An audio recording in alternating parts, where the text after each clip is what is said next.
भाईजान। अच्छा ख़राब है उसको भाई ठीक कर रहे जी। फ़ाकत अली सर मिस्त्री को नहीं गए, आप ही ठीक कर रहे हो सर। पैसे नहीं को लेके मिस्त्री को देने वास्ते, आप ही ठीक कर रहा हूँ सर। गरीब आदमी हैं, ठीक है। बस नहीं हम मिस्त्री को पैसे देने जोगे तो मैं चलो आप ही काम कर रही है, ठीक है। भुगत बुरे भाईजान नहीं किराए का भाईजान, किराए का भाईजान, किराए का घर भाजी। गरीब आदमी है भाईजान, किसी दिन दिहाड़ी लग जाती है, किसी नहीं दिहाड़ी लगती, पान लगती घर गुजारा भाजी। किस दिन दिहाड़ी लग जाती है, किस दिन नहीं लगती, परेशानी हो जाती है फिर घर साथ जी।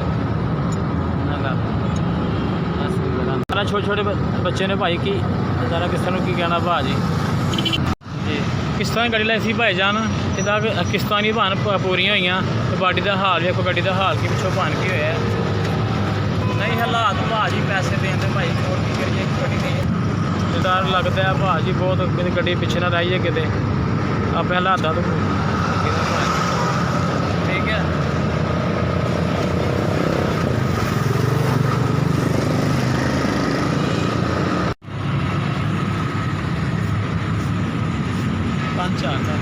चार हज़ार रुपये भाईजान जिसने भन भेजा, अल्लाह उन्होंने जिंदगी देवे, अल्लाह उन्होंने तंदरुस्ती देवे, उन्होंने मेरे बच्चों का साहस किया भाई जी। उसने भाई ने किया, ठीक है जी। मेरे माड़े बंदे ने उसने ख्याल किया, अल्लाह उन्होंने होर देवे, अल्लाह उन्हें रिज़्क़ इजाफा फरमाए भाईजान, मरवाए, ठीक है भाईजान।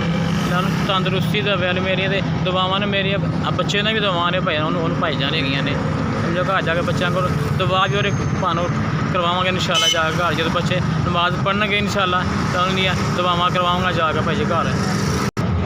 एस भी एस सर मेरा तुम ख्याल किया, अल्लाह थोड़ा भला, अल्लाह तुहानूं तंदरुस्ती देवे।